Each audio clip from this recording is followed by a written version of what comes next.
નવી સવારમાં હું રમેશ તન્ના આપનું પ્રસન્નતા સાથે હાર્દિક સ્વાગત કરી રહ્યો છું. આજે નવી સવારના સ્ટુડિયોમાં એક ડૉક્ટર પધાર્યા છે. યુવાન છે, ડૉક્ટર આંશી રાઠોડ. આંખના સ્પેશિયાલિસ્ટ છે. આપ બધા જાણો છો તેમ નવી સવાર યુટ્યુબ ચેનલનો ધ્યાન મંત્ર છે સ્વસ્થ સમાજનું નિર્માણ. સમાજ સ્વસ્થ ક્યારે બને? જ્યારે આપણે બધા તન અને મન બંને રીતે સ્વસ્થ હોઈએ. તો ડૉક્ટરો આપણને ખૂબ મદદ કરે છે. એટલે અમે એક શ્રેણી શરૂ કરી છે જે નામાંકિત ડૉક્ટરો છે, જે ડૉક્ટરો પ્રતિભાશાળી પણ છે અને સમાજને પ્રતિબદ્ધ પણ છે. એવા ડૉક્ટરોને અમે નવી સવારના સ્ટુડિયોમાં બોલાવીએ છીએ અને જે ક્ષેત્રના એ નિષ્ણાત હોય એ અંગે વાતો કરીએ છીએ.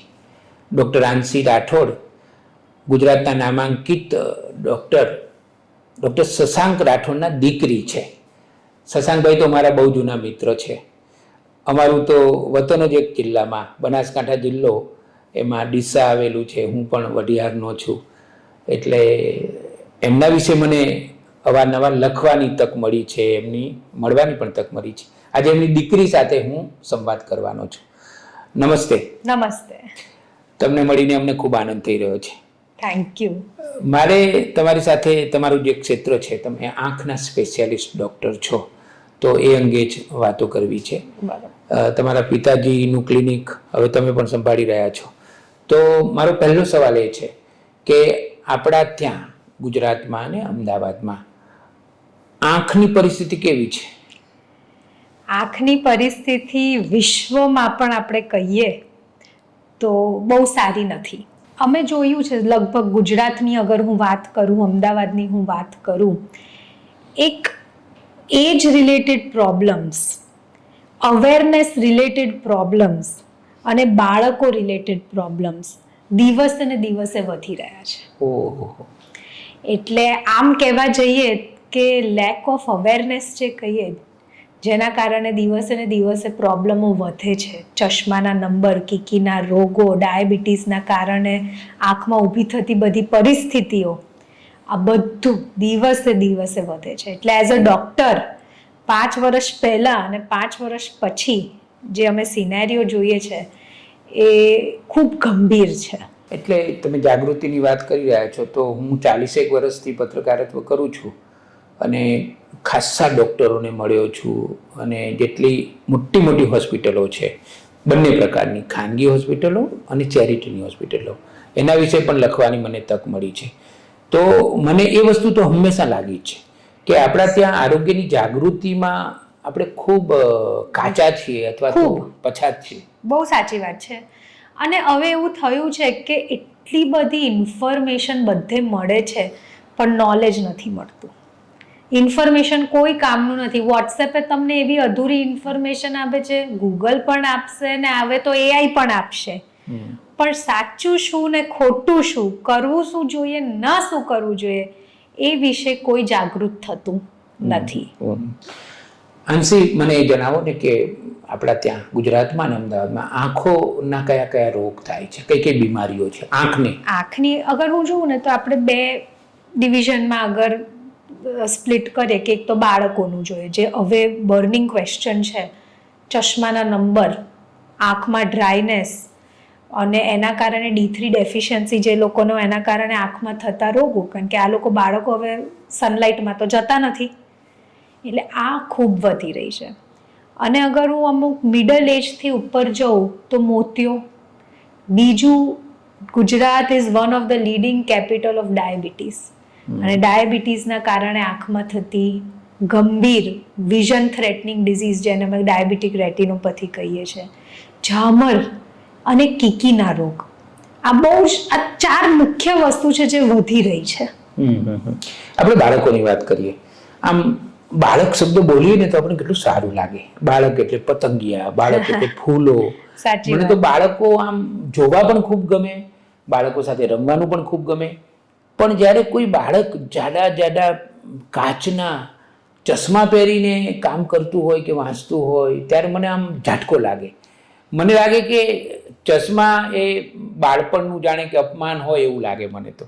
પણ આવા દ્રશ્યો વધી રહ્યા છે. હા, એટલે ઓનેસ્ટલી એઝ અ ડૉક્ટર હું ચશ્માને એક રોગ તરીકે નથી જોતી, પણ ચશ્માનું જે નીડ છે, ચશ્માની જે ફ્રીક્વન્સી છે, જે વસ્તુ છે એ વધી રહી છે અને એના બહુ બધા કારણો છે. આપણે બાળકો ઉપર ફોકસ કરીએ Yes. તો તો બાળકો માટે હું ફોકસ કરું તો નંબર 1 છે કે કોરોના પછી અમે સ્પેસિફિકલી જોયું છે ઇન્ક્રીઝડ નિયર વર્ક, નજીકનું કામ વધી ગયું છે. લેપટોપ, ટીવી, મોબાઈલ, અંદર ને અંદર બાળક રહે છે. આપણે નાના હતા તો મને યાદ છે સાંજ પડે એટલે અમે તો ધૂળમાંય રમવા જઈએ ને તડકામાંય રમવા જઈએ. હવે એસીની બહાર બાળકો નથી નીકળતા. That is one of the reason કે ચશ્મા આવે છે. બીજી વસ્તુ વારસાગત તો છે જ કે ભાઈ મા બાપને હોય તો તમે આવી શકે, પણ આવે અને એમાં વધારો થવાની જે શક્યતા છે એ આ ટીવી મોબાઈલથી વધી જાય છે. નંબર 2 રીઝન છે આહાર સરખો નથી હોતો. અચ્છા. આંખનો પણ એક આહાર હોય છે જેને આપણે વિટામિન એ કહીએ, જે તમને કેરેટ્સમાંથી, લીલી શાકભાજીઓમાંથી, જે લોકો એગ્સ ખાતા હોય, મિલ્ક પ્રોડક્ટ્સમાંથી મળે. બાળકોને હવે એ નથી ગમતું. ફાસ્ટ ફૂડ પર ચડી ગયા છે બધા. ના આપો ફાસ્ટ ફૂડ એટલે રડવા લાગે. અને third one of the reason is કે જ્યારથી આ લોકો બહાર સનલાઇટમાં નથી જોતા, તડકામાં નથી જતા, એ લોકોને D3ની ડેફિશિયન્સી, વિટામિન D3ની ડેફિશિયન્સી થાય છે. અને D3ની ડેફિશિયન્સી થાય એટલે 100% તમને આંખના ત્રાંસા નંબર આવવાની શક્યતા છે. એટલે બાળકોમાં આ 3 મુખ્ય કારણ છે ને એમાં ટીવી, મોબાઈલ, લેપટોપ ખાતા વખતે પણ એ લોકો છોડશે નહીં. એના કારણે આ બધી તકલીફ પડે છે. આંસીબેન, મેં એક કિસ્સો લખ્યો હતો. મને એક ઢીંગલીગર નામની સંસ્થા છે અદ્ભુત બાળકોની, એના સંચાલકોએ કહ્યું હતો અમદાવાદમાં નારણપુરા વિસ્તારમાં પતિ પત્ની બંને ડૉક્ટર, એમનો નાનકડો છોકરો એ મોબાઈલ ફોન એટલો બધો જુએ કે એની બંને આંખો ત્રાંસી થઈ ગઈ હતી. એ કિસ્સો મેં કન્ફર્મ કર્યા પછી લખ્યો પણ હતો અને આખા ગુજરાતમાં એ બહુ જ વાયરલ પણ થયેલો. અને ઘણી બધી મમ્મીઓના મને ફોન આવેલા કે રમેશભાઈ તમે આ મારા છોકરાઓને સમજાવો ને. તો એક આણંદની બાજુનું કોઈ ગામડું છે, એ છોકરાએ એવી દલીલો કરેલી મને કે અંકલ તમે બધાને શું ઉલ્લુ બનાવો છો? હવે કે લાખોમાં કોઈ એક છોકરાને આવું થયું હોય એટલે બધાને થશે એવું તમે કેવી રીતે માની લો? આ કંઈક 9-10 વર્ષનો છોકરો મને મારી જોડે દલીલ કરતો હતો. આજકાલની જનરેશન અમે જોઈએ છે, બાળકો હોસ્પિટલમાં આવે, મા બાપ લઈને આવે છે અને મોઢા પર જવાબ આપી દે. મા બાપનું સાંભળતા નથી. And it is psychological impact પણ આ વસ્તુની પડે છે. પણ તમે જેમ કીધું કે હા આંખ ત્રાસી થવી એ સંભાવના છે, કારણ કે જ્યારે પણ આપણે નજીકનું કામ સતત કરીએ છીએ આપણી આંખ અંદરની બાજુ વળેલી હોય છે. અને આ લોકોને દૂરનું એટલે આપણે તો બહાર બગીચામાં જો એટલું દૂરનું તો એ લોકો જોતાય નહીં હોય. દૂરનું એટલે એ લોકો માટે ટીવી હશે. પણ સાયકોલોજીકલી અને ફિઝિકલી આ 2 વસ્તુના કારણે આંખ પર સ્ટ્રેન, તણાવ પડતો હોય છે. અને આ વેલ ડોક્યુમેન્ટેડ છે. બહુ બધા રિસર્ચ કરેલા છે કે બાળકો જેનું ઇન્ડોર એક્ટિવિટી જ હોય છે, જે લોકો સતત નજીકનું કામ કરે, આહાર સરખો નથી રહેતો, કે જે લોકોનો સ્વભાવ એવો થઈ ગયો છે, એ લોકોને આંખમાં રોગ થાય છે.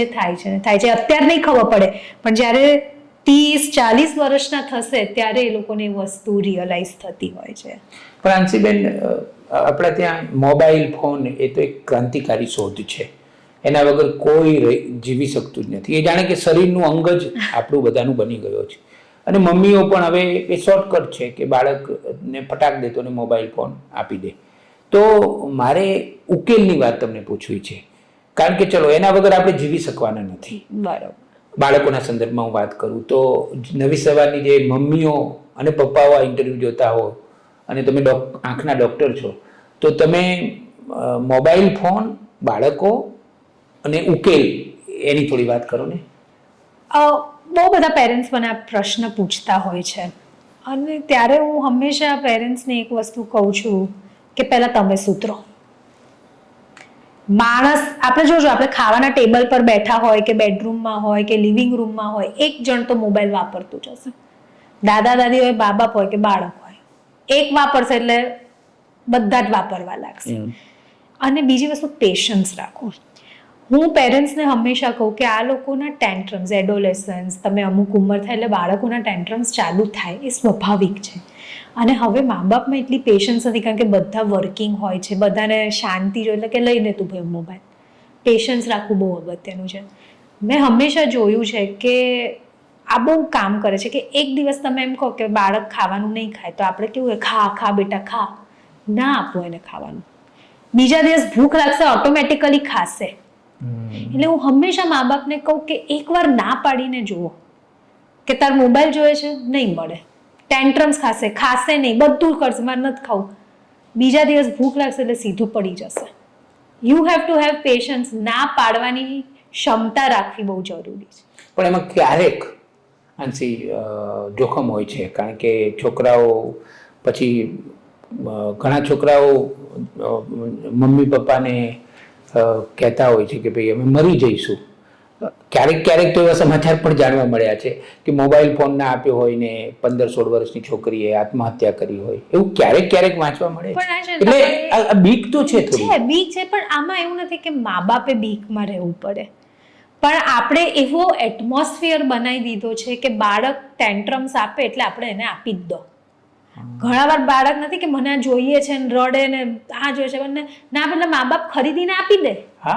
એનાથી આ વધે છે. બાળકને એવું લાગે છે કે હું આવું કરીશ ને એટલે મને તો આપશે જ. પણ એ વસ્તુ કરવી બહુ જરૂરી છે, ના પાડવી જરૂરી છે. ના પાડવી બહુ જરૂરી છે. એક દિવસ રડશે, 2 દિવસ રડશે, કકરાટ કરશે, ઇવેન્ચ્યુઅલી એને ખબર પડશે કે મારા મા બાપ સાંભળવાના નથી ને હું જે કરી રહ્યો છું એ ખોટો કરી રહ્યો છું. પણ એ સમજવા માટે મા બાપે પહેલા ના પાડતા શીખવી પડશે અને એમને પોતે પેશન્સ ડેવલપ કરવું પડે, પોતે પણ સુધરવું પડે. એટલે એ પોતે જ મોબાઈલ ફોન લઈને બેઠા હોય તો what are you going to teach your kids? એવી વસ્તુ છે. એટલે ઘણા પરિવારોમાં મેં જોયું છે કે આચાર સંહિતા, મોબાઈલ ફોનની પારિવારિક આચાર સંહિતા હોય છે કે ભાઈ ઘરે ગયા પછી ચલો 7 વાગી ગયા, મૂકી દો ફોન, વાત પતી ગઈ, બેસો વાતો કરો, મોબાઈલ ફોનને અડવાનું નથી. અને માતા પિતા પણ ના અડે અને એની અસર છોકરા ઉપર પણ પડે, ઘણી પડે છે. તમારું ફેમિલી એટમોસ્ફિયર કેવું છે એ બહુ ઇમ્પોર્ટન્ટ છે એક બાળકના વિકાસ માટે. ખાલી ફિઝિકલ વિકાસ કે બ્રેનના વિકાસ માટે પણ મેન્ટલ વિકાસ માટે પણ અગત્યનું થઈ જાય છે. કે તમે હું સ્ટ્રિક્ટ વર્ડ નથી વાપરતી, પણ હું ડિસિપ્લિન વર્ડ વાપરું છું. કે ઘરમાં કેટલું ડિસિપ્લિન છે એના પરથી બાળકનું બિહેવિયર, સાયકોલોજી ડિપેન્ડ થાય છે. આપના પિતાજી આંખોના ડૉક્ટર છે, ડૉક્ટર શશાંક રાઠોડ. તમે એમના દીકરી છો, તો તમારા પિતાજીએ મોબાઈલ ફોનની બાબતમાં શું તમને કોઈ પ્રકારનું એવું વાતાવરણ? આજે હું મારા બાળપણની વાત કરું. મારા બાળપણમાં મારા ઘરમાં હજુ સુધી, મને આટલા વર્ષો થયા, હજુ સુધી ટીવી નથી. ટીવી જ નથી. મને નથી યાદ કે મેં મારા બાળપણમાં ટીવી જોયું હોય. મને જોવું હોય તો હું બાજુના પાડોશીના ત્યાં જઈને જોતી હતી કોઈક વાર. કે રવિવાર હોય તો પેલા છે ને પેલું KBC નો કોણ બનેગા કરોડપતિ નવું ચાલુ થયું હતું, બહુ જ ક્રેઝ હતો. તો મને યાદ છે અમે મારા પાડોશીના ત્યાં જઈને જોતા હતા. પણ મારા ઘરમાં હજુ સુધી ટીવી નથી. એટલે તમારા પડોશીઓ ના કહેતા, એવું તો કહેતા હોય ને કે આ શશાંકભાઈ કેટલા ગરીબ છે કે ટીવી પણ ખરીદતા નથી? પણ અમારે તો એ કલ્ચર રહ્યું છે. વેરી ઓનેસ્ટલી બાળપણથી અમને એક ડિસિપ્લિન લાઈફ આપેલી છે. એનો મતલબ એવું નથી કે અમે લાઈફમાં એન્જોય નથી કર્યું. We enjoyed so much and we still enjoy. પણ એક ડિસિપ્લિન છે કે ભાઈ જમવાનું 8 વાગે જ મળશે, 8 વાગે જ મળશે. 1 મીલ, એક ખોરાક, એક મીલ બધા પરિવાર સાથે જ લેશે. બપોરનું કા સાંજનું, કંઈ પણ એ જે અનુકૂળ હોય, પણ એ વસ્તુ કરવાની. બીજી વસ્તુ, અમે ઘરે જઈએ ને એટલે મોબાઈલ વાપરતા જ નથી, સાઈડમાં ઊંધો કરીને મૂકી દઈએ છીએ. એટલે આ અમુક વસ્તુ એવું છે જેની ઇમરજન્સી હશે એને ખબર છે કે ભાઈ 2-3 ફોન કરશે ને ઉપાડશે આ ટાઈમે, એટલે થઈ જ જાય છે. એવું નથી, કોઈ માણસ રહી નથી જતું. પણ આ જે નાનપણનું સાયકોલોજી ડેવલપ થઈ હોય એ હવે જઈને બહુ અમને ખબર પડે છે કે બહુ સારી કરેલી છે. નહીં તો આજકાલની અમે જે જનરેશન જોઈએ છે, અમે ક્લિનિકમાં 15 મિનિટ મમ્મી પપ્પા કે કોઈનું ચેકઅપ થાય તોય મમ્મી પપ્પાએ સાઈડમાં મોબાઈલ આપી દીધો હોય કે તું ચૂપચાપ બેસ. પણ એમ નહીં કે જિજ્ઞાસા જાગે કે આ શું છે, આ મશીન શું છે, એવું અમે આજ સુધી કોઈ બાળકને ત્યાં જોયું નથી હોસ્પિટલ. એટલે માતા પિતાની જાગૃતિ અને સક્રિયતા બહુ જ અગત્યની વસ્તુ. હવે હું થોડી બહેનોનો વાત કરું કે બહેનોનું શરીર આખું ભગવાને જુદા પ્રકારનું બનાવ્યું છે, તો બહેનો અને આંખો અને એના પ્રશ્નો એની થોડી વાત કરો ને. બહુ જ સરસ પ્રશ્ન તમે મને પૂછ્યો છે. વિમનમાં જેટલું હોર્મોનના ચેન્જીસ થાય છે એવું કોઈને નથી થતું. એવરી એજ, એવરી દસકો અલગ અલગ હોય છે. અમે જોયું છે જ્યારે બાળક નાનું હોય ત્યારે 17-18 યર્સની ફિમેલ થાય તો એને ચશ્માના નંબર આવવાનું ચાલુ થાય છે. મેનોપોઝની એજ આવે ત્યારે નંબર ફ્લક્ચ્યુએટ થવાનું ચાલુ થાય છે. ઘણા બધા કીકીના જે રોગ હોય છે એ ડેવલપ થવાના ચાલુ થાય છે. જેટલું વિઝનમાં વધઘટ બહેનોમાં થાય છે એટલું બીજામાં નથી થતું. અને ઘણા બધા એવા પડદાના અને આંખના નસના રોગ છે જે બહેનોમાં થાય છે. ઘણીવાર પ્રેગ્નન્ટ વુમન હોય છે એ લોકોને બીપી વધી જાય છે અને પહેલી અસર જે થાય છે એ આંખમાં થાય છે. ઘણા બધાને અમે પડદા પર ડાયાબિટીસની અસર જોઈ છે યંગ વુમનમાં. બસ પ્રેગ્નન્સી વખત ડાયાબિટીસ આવ્યું, પણ એ જે ડાયાબિટીસ આવ્યું એના કારણે આંખ વધારે નુકસાન કરે છે આંખને. અને આ છે ને દર દસકે કંઈક અલગ અલગ અલગ અલગ થતું જ રહે છે.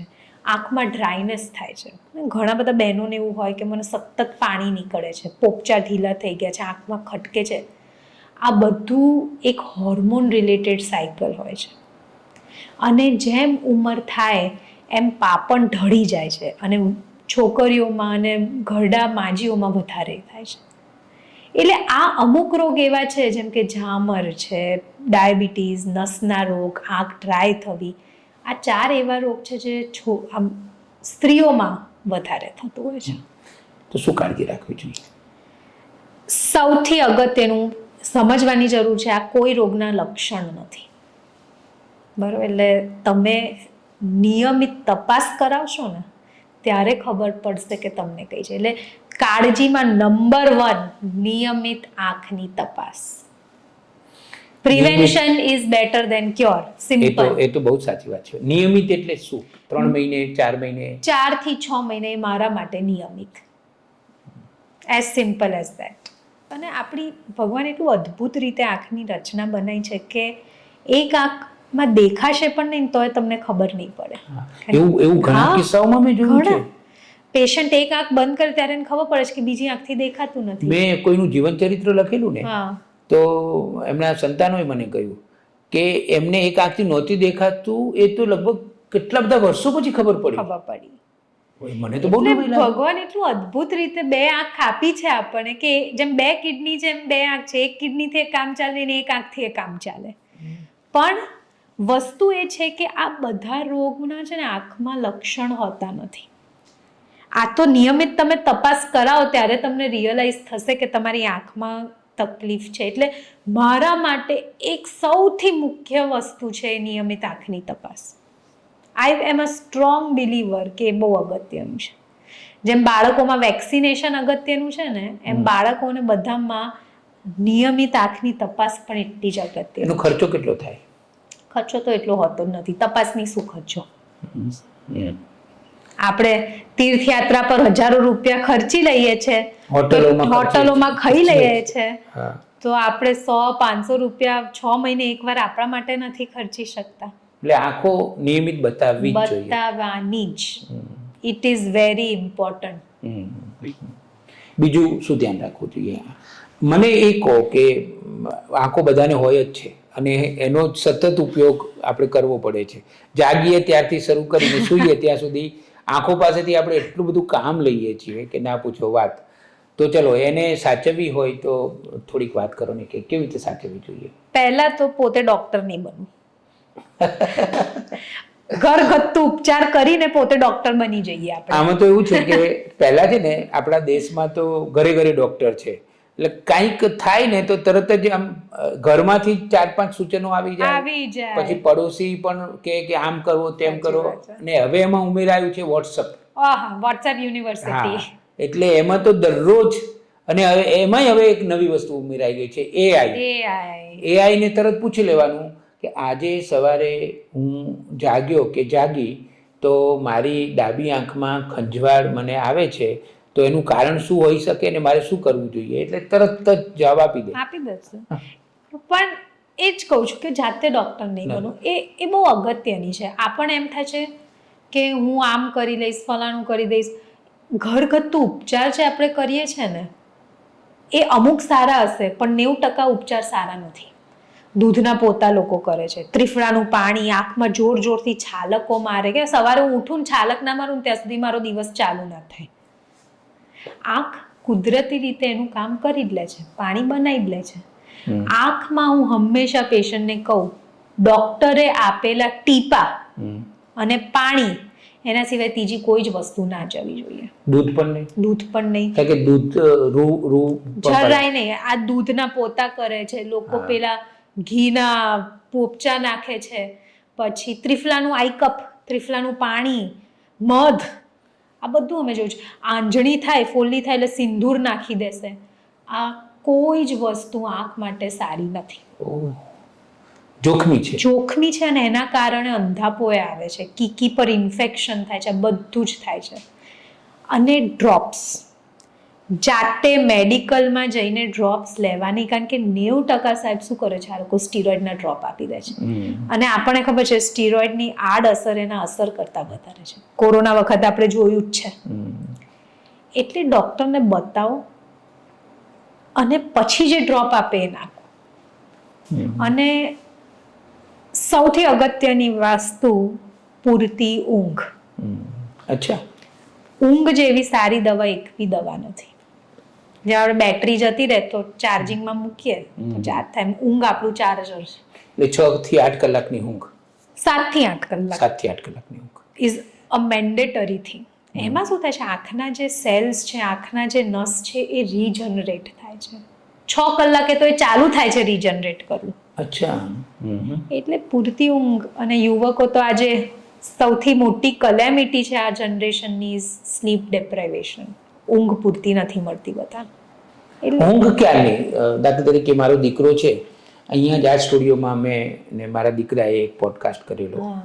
મેં એવું કહ્યું હતું કે બેટા રાત્રે કામ ન કરો અને દિવસે કામ કરો ને, રાત ભગવાને સુવા માટે બનાવી છે. તો એણે દલીલો કરી નવી પેઢીના પ્રતિનિધિ તરીકે કે એવું ના હોય, અમે દિવસે સૂઈ જઈએ તો ચાલે, એવું એણે કહ્યું હતું અમને. અને બીજું એક વસ્તુ તમને કહું કે હું જોઈ રહ્યો છું કે નાના નાના બાળકોમાં અને યુવાનોમાં હવે આ એક નવી ફેશન આવી ગઈ છે કે નાઇટ કલ્ચર. એબ્સોલ્યુટલી. તો એની આંખો ઉપર અસર થાય? 110%.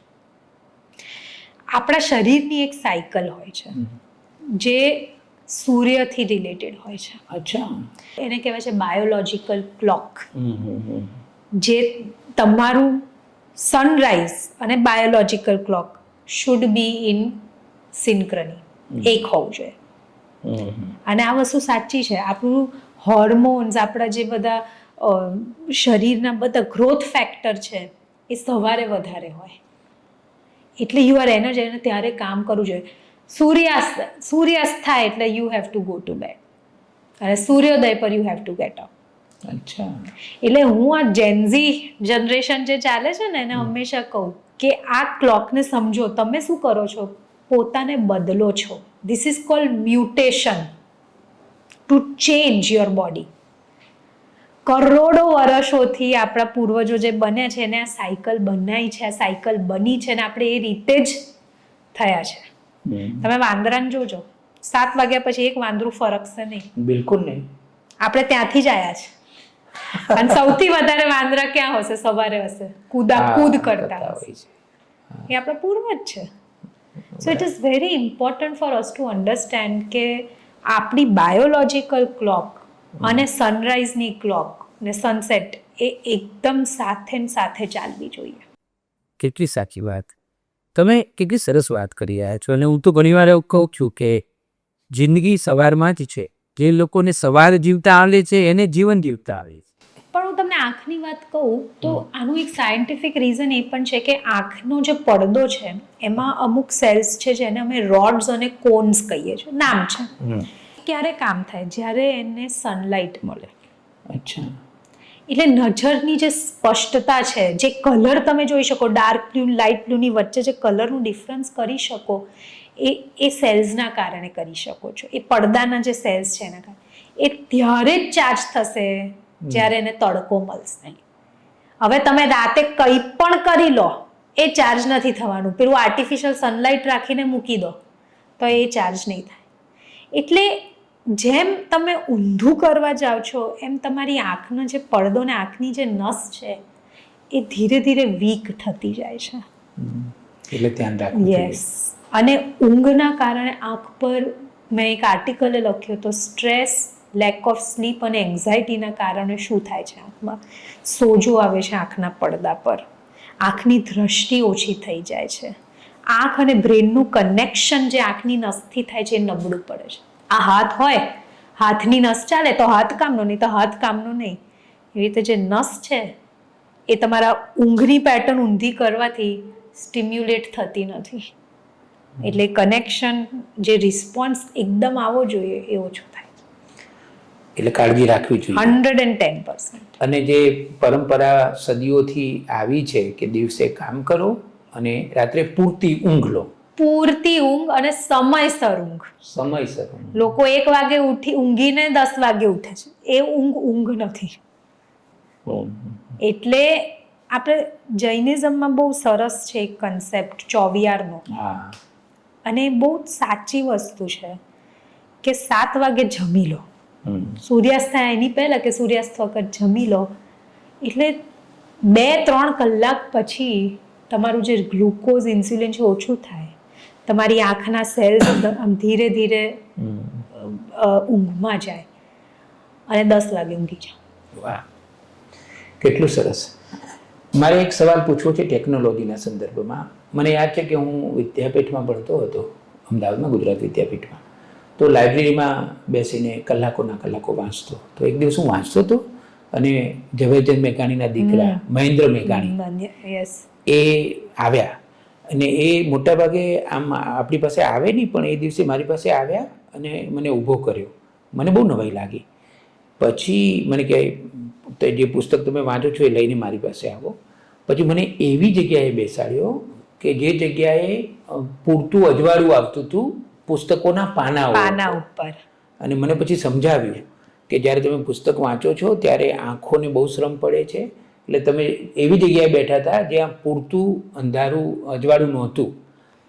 એ મને યાદ રહી ગયું. પછી તો મોટાભાગે હું પુસ્તક જ્યારે વાંચું ત્યારે પાનાઓ ઉપર પૂરતું અજવાળું આવે. અને સૂર્યપ્રકાશમાં, દાખલા તરીકે આપણા 4 વેદો છે આંશિક, એ મેં કૃત્રિમ પ્રકાશમાં નથી વાંચ્યા, મેં સૂરજના અજવાળામાં વાંચ્યા. શું વાત છે! મેં એવો સંકલ્પ કર્યો હતો કે વેદ તો હું સૂર્ય અજવાળામાં જ વાંચીશ. મારે તમને એ પૂછવું છે, આ પ્રશ્ન મને ઘણીવાર થાય છે કે હવે ઈ બુકનો જમાનો છે અને ખૂબ લોકો પુસ્તક નથી વાંચતા, પુસ્તકની જગ્યા હવે સ્ક્રીન પર આવી ગઈ છે. તો મને ઘણીવાર એવું થાય કે આજે આપણે સ્ક્રીન પર વધારે વાંચીએ, દાખલા તરીકે 100 પુસ્તકો આપણે વાંચી નાખીએ સ્ક્રીન પર અને 100 પુસ્તકો આપણે ફિઝિકલ કાગળ ઉપર વાંચીએ, તો એમાં કંઈ ફરક પડે? બહુ ફરક પડે. એક વસ્તુ સમજો, આ પુસ્તકમાં કોઈ આર્ટિફિશિયલ લાઇટ નથી. હા, પેલામાં જે લાઇટ આવે છે, LED લાઇટ, UV લાઇટ પાછળથી આવે છે અને અલ્ટ્રાવાયોલેટ લાઇટ આવે છે. આ અલ્ટ્રાવાયોલેટ લાઇટ બહુ હાર્મફુલ છે આંખ માટે. અને આપણે શું કરીએ છીએ કે અંધારામાં પાછું વાપરશું, કારણ કે બ્રાઇટનેસ એ છે. એટલે એના કારણે આંખ નબળી પડે છે. અને જ્યારે તમે મને પહેલું ઉદાહરણ આપ્યું કે આંખ ત્રાસી થાય છે, એ એના કારણે પણ થાય. કારણ કે સતત તમે એની અંદર ને અંદર ઘૂસેલા છો. અને બ્રાઇટનેસના કારણે તમે જોજો, હવે મોબાઈલ કંપનીઝ પણ છે ને, મોટી મોટી મોબાઈલ કંપની, એ લોકો સજેસ્ટ કરે છે કે તમે બ્રાઇટનેસ સ્ક્રીનની ઓછી રાખો, કારણ કે એના કારણે આંખમાં ડેમેજ થાય છે. એને અમારી ભાષામાં ફોટોટોક્સિસિટી કહેવાય. આ શું છે, પહેલાંના જમાનામાં ઘણી વાર આપણે જોયું છે, લોકો સૂર્યગ્રહણ જોવે ને પછી આંખમાં અંધાપો આવી જાય છે. આ એ જ કિરણો છે જે સૂર્યગ્રહણ વખતે દેખાય છે, ખાલી એની ઇન્ટેન્સિટી ઓછી છે. એટલે તમે સતત વાંચ કરો તો તમારા આંખના પડદા નબળા પડવાના જ છે. હવે we are going towards a generation જે આ બધી વસ્તુને આપણે રોકી નહીં શકીએ. આ તમારી પાર્ટ ઓફ લાઈફ થઈ જવાની બરાબર છે. પણ 2-3 વસ્તુ કરી શકો છો કે પૂરતી લાઇટમાં એ સ્ક્રીન વાપરો, સ્ક્રીનની બ્રાઇટનેસ ઓછી કરો, રાતે ના વાંચો, એક ડિસ્ટન્સે મૂકીને વાંચો. કેટલું હોવું જોઈએ? 1 ફીટનું 1 હાથનું ડિસ્ટન્સ હોવું જોઈએ. 1 હાથનું. અને દર 20 મિનિટે બ્રેક લો. હા, એ બહુ મહત્વનું, બહુ અગત્યનું છે. કારણ કે તમારા મસલ આ કરશો તો તમે એને વાંચી શકો છો. કારણ કે આ વસ્તુ તમે ને હું કહીશું પણ આ રોકાશે નહીં. લોકો કરવાના જ છે ને હજુ વધુ કરવાના છે. પણ આ 2-3 વસ્તુની અગર આપણે કાળજી રાખી શકીએ તો એ જે ડેમેજ કરે છે ઓછું થશે. સાચી વાત છે. હજી હું ઘણી બધી વાતો કરી શકું પણ મારે હજી બીજી થોડી વાતો કરવી છે. એટલે હમણાં બીજા પ્રદેશમાં હું તમને લઈ જાઉં. એ પ્રદેશ છે સમાજ સેવાનો. તમારા પિતાજી પણ રોટરી ક્લબમાં ખાસ્સા સક્રિય હતા, એમણે ખૂબ કામ કર્યું, તમે પણ ખૂબ કામ કરી રહ્યા છો. મને એ વસ્તુ બહુ ગમી. હું તમારા વિશે જ્યારે આમ રિસર્ચ કરતો હતો ને ત્યારે આ એરિયા એ મને વધારે ખેંચ્યો કે આ નાનકડી દીકરી છે પણ કેટલું સરસ સમાજ માટે પણ કામ કરે છે. અને હું આમથી ઘણીવાર કહેતો હોઉં છું કે આપણા દેશમાં પ્રતિભાઓની કમી નથી, પણ જે વ્યક્તિઓ પ્રતિભા ધરાવે છે, પ્રતિભાશાળી છે, એ જ બધી વ્યક્તિઓ જો પ્રતિબદ્ધ થઈ જાય સમાજ માટે તો ચમત્કાર થાય. બહુ સરસ. એટલે તમારામાં એ સમન્વય છે અને ઘણા લોકોમાં મેં આ સમન્વય જોયો છે કે પ્રતિભા પણ છે, પ્રતિબદ્ધતા પણ છે, ડેડિકેશન પણ છે સમાજ માટેનું. મને એ જરા જણાવો ને કે સમાજ માટે તમે શું શું કરી રહ્યા છો અને કેવી રીતે કરી રહ્યા છો? જ્યારે મેં MS પાસ કર્યું 2018 કેમ એના પછી ક્યાંથી કર્યું હતું? બરોડાથી કર્યું. તો અને પિતાજી આંખના ડોક્ટર હતા એટલે તમારે પણ આંખના ડોક્ટર થવું એવું નક્કી કરેલું? એવું મને ઈચ્છા હતી કારણ કે નાનપણથી મેં આ જ જોયું છે. અને હું નાની હતી તો પપ્પા જ્યારે ઓપરેશન કરતા હતા, બધું કરતા હતા, હું ઓપરેશન થિયેટરમાં સાઈડમાં બેસી રહેતી હતી. જ્યારે કેન્યા અને બધે ફ્રી આઈ કેમ્પ કરતા હતા, 100-200 ઓપરેશન કરતા હતા ફ્રી, તો હું ત્યાં વોલેન્ટિયરની જેમ જતી હતી, પેશન્ટને અંદર લઈ જાઉં, બહાર કરું. તો મેં એ જોયું છે. એમને જે સમાજને આપ્યું છે એ મારામાં પણ આવ્યું છે વારસામાં. એટલે નાનપણથી મેં આ જ જોયું છે. એટલે મને એ જ કરવું તું. એટલે આમ કહીએ ને what you want universe gives you, એવી વસ્તુ છે. પણ જ્યારે મેં પાસ કર્યું એના પછી મારી પાસે ઓપોર્ચ્યુનિટી હતી કે હું સીધું મારા ફાધરને જોઈન કરી લઉં. કારણ કે આ તો શું છે, હોસ્પિટલ છે, મારે તો ત્યાં જઈને બેસવાનું છે. પણ મેં નહોતું કર્યું. મેં ને મારા ફાધરે ડિસાઈડ કર્યું કે હું 5 વર્ષ સમાજને સેવા ક્યાંક આપીશ, ખાનગી અમારી પ્રાઇવેટ હોસ્પિટલથી અલગ. અચ્છા. તો બારેજા કરીને એક જગ્યા છે, ત્યાં મેં 5 વર્ષ આપ્યું. કોરોના વખતે પણ આપ્યું. અને શું 20-25 હજાર સેલેરી મળતી હતી, પણ તોય હું દરરોજ સવારે 8:30 ત્યાં પહોંચી ગઈ હોઉં. ફ્રી આઈ ચેકઅપ કરું, ફ્રી આઈ કેમ્પ્સ કરું, સર્જરી દિવસોની કરું, બધું ફ્રી. અને જ્યારે હું ત્યાં ગઈ હતી કે ભાઈ મને એક્સપિરિયન્સ મળશે, ત્યારે મને એટલું ખબર નહોતું સમાજ સેવા શું. પણ હું ત્યાં ગઈ અને પછી જે મારામાં પરિવર્તન આવ્યું છે એ બહુ અનોખું છે. કારણ કે એ માણસો લિટરલી ગરીબ છે, જરૂરિયાતમંદ છે, અને નેક્સ્ટ ડે તમે એમને નજર આપો ત્યારે જે એમને ફિલિંગ આવે છે અને જ્યારે એ સેટિસ્ફેક્શન તમને જે આવે છે, કોઈ જાતનો પૈસો તમને નહીં આપે. વાહ. એટલે બ્લાઇન્ડ પીપલ એસોસિએશન જે અંધજળ મંડળ છે એની સાથે પણ હું એસોસિએટેડ છું. જે અંધજળના જે બાળકો છે એ લોકો સાથે, કે દે આર બ્લાઇન્ડ, અને એ લોકોને કઈ રીતે આગળ વધવું લાઈફમાં, એમાં અમે મદદ કરીએ છીએ. અને હજુ પણ દર ગુરુવારે અમારા પ્રાઇવેટ હોસ્પિટલમાં પણ મેં free I checkup for all. કોઈ પણ માણસ હોય, કેવો પણ માણસ હોય, પણ એના માટે ફ્રી આઈ ચેકઅપ. અને દર મહિને અમે એક રવિવાર એવો રાખીએ છીએ જ્યાં અમે ફ્રીમાં અમારા પૈસે મોતિયાના ઓપરેશન કરીએ છીએ. અને એ જે સેટિસ્ફેક્શન છે ને એ બિયોન્ડ વર્ડ્સ છે. મને તો બહુ જ ગમ્યું. અને તમે પિતાની સાથે જોડાયા ક્લિનિકમાં, એ પહેલાં 5 વર્ષ તમે હા સમાજને આપી દીધા. એ તો કેટલી મોટી વાત છે. એટલે મને ને મારા પિતાને બહુ ક્લિયર હતું કે તું પહેલા સમાજમાં જો અને પહેલા તું સમજ જરૂરિયાત શું છે. લાઈફમાં આપણે એમ છે કે નામ બનાવો, પૈસા કમાવો, એ જ હોય છે, પણ એવું નથી હોતું. લાઈફમાં સેટિસ્ફેક્શન અને પીસ ઓફ માઇન્ડ ત્યારે જ આવશે જ્યારે તું કોઈકનું સારું કરીશ તો. વાહ વાહ. એટલે એ મેન્ટાલિટી મેં બહુ ઘડી છે મારા અંદર. બહુ જ આનંદની વાત છે અને દરેકે ઘડવી જોઈએ ખરેખર તો. આંશી, હવે વાત કરું તમારા બીજા જ પાસાની. તમે નૃત્ય પણ શીખ્યા છો, તો એની પણ થોડી વાત કરીએ. કથક તમે શીખ્યા નાનપણથી જ? હા, એટલે મારા દાદી એટલે મારા પપ્પાના મમ્મી, she was a doctor also. અચ્છા, શું નામ એમનું? ડોક્ટર સુવર્ણાબેન રાઠોડ. મારા દાદા દાદી બંને ડોક્ટર હતા ડીસામાં એ વખતે. અને એમને ગુજરાતી ગીતો ને કવિતાનો બહુ શોખ. એટલે અમારે તો ગરબા થાય એટલે એ ગીતો ગાઈને અમે ગરબા કરીએ. એ વખત તો ક્યાં મ્યુઝિક સિસ્ટમ ને બધું હતું. ત્યાંથી મને શોખ થયો પહેલા ડાન્સ કરવાનો, એટલે હું ગઈ કથકમાં. અને અમારા ગુરુના સાથે મેં ખાસ્સા વર્ષો કથક કર્યું. ને એની સાથે તમને નહીં ખબર, કથકમાં ઓલવેઝ તબલા હોય. એમાંથી મને ગમ્યું તબલા, એટલે કથક અને તબલા મેં સાથે કર્યું. અને મેં તબલા શીખ્યા છો તમે? મેં 7 વર્ષ તબલા કર્યા. ઓહ. એટલે આઈ હેવ, અને હંમેશા હું કહું કે મ્યુઝિક ઇઝ માય થેરપી. અમે આખો દિવસ એટલું બધું બધાનું સ્ટ્રેસ લેતા હોય, બધાનું દુઃખ લેતા હોય, એટલે અમને પણ એક વેન્ટ આઉટ કરવાની જગ્યા મળે. અને અમારા માટે એ છે મ્યુઝિક અને ડાન્સ. અચ્છા. એટલે એક છે તબલા, એક છે કથક, અને also I am a piano player. So play piano. અમારા ઘરમાં હું મારા ફાધર, પિયાનો છે અમારી પાસે, અને વી પ્લે ધેટ. આ 3 મારી ગમતી વસ્તુ છે. શું વાત કરો છો? અને કથક કેટલા વર્ષ કર્યું? કેટલું શીખ્યા? ખાસું 7-8 વર્ષ કર્યું. ઓહ. તબલા પણ એટલું કર્યું. હવે પ્રોફેશનલી નહીં, પણ એઝ અ હોબી હું એ હજુ ચાલુ રાખું છું.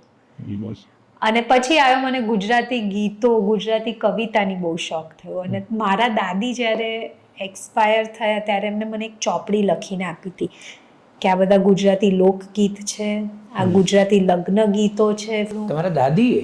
હા, અને એ ગીતો હાથથી લખેલા એમને હાથથી લખેલા હતા. ઓહ. એટલે આ બધી વસ્તુ છે. And that is how I have inculcated my life beyond profession. કેટલું સારું કહેવાય. હું આમ ઘણીવાર એવું કહેતો હોઉં છું, કોઈ વ્યક્તિ મને મળવા આવે અને એનું મન દોડાયેલું હોય તો હું હંમેશા કહું કે કાં સેવા કરો અને કાં કોઈ એક કલામાં તમારા આગળ વધો. તો એ બંનેમાં બહુ તાકાત છે. ડૉક્ટરોમાં કેવું છે, 60 પછી કેવું થાય, એ લોકો વિડ્રો થાય. અને ડૉક્ટરોમાં જેટલું ડિપ્રેશન છે ને એટલું કોઈ બીજી ફિલ્ડમાં નથી. કારણ કે તમે આખી લાઈફ આટલું બધું કર્યું અને એકદમથી તમને કંઈ જ નથી કરવાનું હોતું. ત્યારે આ બધી એક હોબી તમે બનાવી હોય ને, મ્યુઝિક, કંઈ પણ તમને જે ગમતું હોય, અને હોબી તમને એના પછી તમે રિટાયર થાવ ને એના પછી એ જ કામ લાગવાની. સાચી વાત છે. કેટલી સારી વાત છે. પપ્પા પાસેથી શું શીખ્યા? નૈતિકતા, discipline, ethics, and how to live life beyond your profession. બહુ અગત્યનું છે. મેં મારા પપ્પાને જોઈન કર્યું પ્રાઇવેટ હોસ્પિટલમાં ત્યારે એમને મને એક વસ્તુ કીધી હતી, તારે એથિકલ પ્રેક્ટિસ કરવી હોય અને તને દર પેશન્ટને તારા પરિવારજનની જેમ ટ્રીટ કરવું હોય તો જ તું મારી હોસ્પિટલ જોઈન કરજે, નહીં તો મને તારી જરૂર નથી. કારણ કે તું કોઈ પણ પેશન્ટનું અનએથિકલ કામ કરીશ અથવા તું કોઈ પણ પેશન્ટને પેશન્ટની જેમ જોઈશ તો તું ક્યારે લાઈફના એના માટેના સાચા ડિસિઝન નહીં લે. લાઈફમાં બહુ શોર્ટકટ મળશે, પણ એ લેવા હોય તો આ હોસ્પિટલ તારા માટે નથી. એટલે મેં એ વસ્તુ એમનાથી શીખી. અને પછી જે સેવા છે, to give back without expecting, is something I have learned from him. તમારા મમ્મીની વાત કરો થોડી. My mother is my pillar of strength. એ અમારે અને મારા પપ્પાના બેકબોન છે. શું નામ? Neenaben Rathod. She is herself a CA અને હું ને મારા ફાધર તો ઓપરેશન કરીને પેશન્ટ જોઈને નીકળી જઈએ છે, પણ હોસ્પિટલ કેમ ચલાવી, એનું ફાઇનાન્સ કઈ રીતે કરવાનું, લોકો આયા છે સરખા, સ્ટાફ સરખું છે કે નહીં, એ બધું કામ એ કરે છે. એટલે અમે તો હું ને સાહેબ તો ખાલી ઓપરેશન કરીએ, પેશન્ટ જોઈએ ને બાંધીને નીકળી જઈએ છે ઘરે, પણ આખી she runs the hospital. That show is run by her. ને તમારા ઉપર એમની પણ અસર, મમ્મીની તો ખૂબ. And all my childhood she has been a very disciplined mother. મારા પપ્પા મને બગાડે, પણ મારી મમ્મીએ મને હંમેશા ગ્રાઉન્ડેડ રાખી છે. થોડી ભાઈની વાત કરો. તમારે એક ભાઈ છે? યસ, મારો એક ભાઈ છે, અત્યારે સ્વીડન અને કેનેડા બંને જગ્યાએ એનું હોય છે. મારો ભાઈ મારાથી 10 વર્ષ મોટો છે અને એને 2 છોકરા છે. મારી ભાભી એક આર્કિટેક્ટ છે. સો આમ કહીએ ને કે ભલે દૂર છે પણ એક બેક સપોર્ટ સિસ્ટમ હોય. એટલે મને ક્યારે લાઈફમાં એમ થાય કે આઈ નીડ સમબડી, તો ઇટ્સ માય બ્રધર. અને તમે તો આખા સમાજને પણ પરિવાર માનીને કેવું સરસ કામ કરી રહ્યા છો. એક પ્રસંગ મને કોઈ કહી શકશો? તમે બારેજામાં પણ કામ કર્યું હોય કે કોઈ દર્દી સાથેનો કોઈ એક યાદગાર પ્રસંગ? એક બહુ નાની વસ્તુ છે પણ હું કહીશ. એક પેશન્ટ હતું હમણાં રિસન્ટલી જ, એને એક જ આંખ હતી અને બીજી આંખમાં ખાસો કોમ્પ્લિકેટેડ આંખ હતી અને કોઈ એને અડવા તૈયાર નથી. એનામાં છોકરાઓ નહોતા એની સાથે, કંઈ જ નહોતું. હતા બહુ આમ વેલ ટુ ડુ, એવું નહીં, હશે 85-90 યર્સનું પેશન્ટ હશે. હવે અમદાવાદમાં કોઈ હોસ્પિટલ એ સારી આંખને અડવા નહોતું માંગતું કે કંઈક થાય તો એ બ્લાઇન્ડ થઈ જાય બંને આંખથી. અને અમે એનું ઓપરેશન કર્યું. એ માણસ નેક્સ્ટ ડે, હું એમનાથી કેટલી નાની, મને પગે લાગ્યા કે બેન મને રોશની આપી છે. એ દિવસે મને એવું લાગ્યું કે આટલા મોટા માણસ, મને લાગે છે એ જે બોન્ડ બનાવીએ ને આપણે પેશન્ટ સાથે, એ બિયોન્ડ વર્ડ્સ છે. એટલે આ તો એક પેશન્ટ, આ બહુ નાની વસ્તુ છે, પણ હું હર પેશન્ટ સાથે એક બોન્ડ બનાવું છું. બિકોઝ એ મારી પાસે ક્યારે આવ્યું છે પેશન્ટ, જ્યારે એ ઠીક નથી ત્યારે. એટલે હું હંમેશા એ જોઉં કે મારે ભલે 100 પેશન્ટ જોવાના હોય પણ એના માટે હું એકલી જ છું. એટલે આ એક દરરોજ ઇન એન્ડ આઉટ એક્સપિરિયન્સ મને થતો જ હોય છે પેશન્ટને. અને એવો એક દિવસ નથી બનતો જ્યારે કોઈ પેશન્ટ મારા માથે હાથ ના મૂકે અને કે બેન બેટા તું આગળ વધ. એ જે બેટા તું આગળ વધ બોલે ને, એમાં મારો દિવસ સરસ થઈ જાય. વાહ, કેટલી સરસ વાત છે. તો આ હતી મુલાકાત ડૉક્ટર આંશી રાઠોડ સાથે. આંખના સંદર્ભમાં આપણે 2 વસ્તુ કહેતા હોઈએ છીએ કે નજર અને દૃષ્ટિ. તો આ એક એવા ડૉક્ટર કે જે આંખના ડૉક્ટર તો છે, નજર જેને કહીએ, પણ એ જીવનની દૃષ્ટિને પણ સમજે છે. એટલે કેટલી બધી સુંદર વાતો આજે આપણને જાણવા મળી. મને તો એવું થયા કરતું હતું કે હજી હું તમારી સાથે ઘણી બધી વાતો કર્યા કરું અને અમને તમારા માટે ગૌરવ છે. Thank you. તમે જે રીતે તબીબી વ્યવસાયને સ્વીકાર્યો અને જે રીતે કામ કરી રહ્યા છો, એટલે પરમ સમીપે નામનું એક પુસ્તક છે, કુંદનિકા કાપડિયાનું, પ્રાર્થનાઓનો સંગ્રહ છે. એમાં એક ડૉક્ટરની પ્રાર્થના અદ્ભુત છે.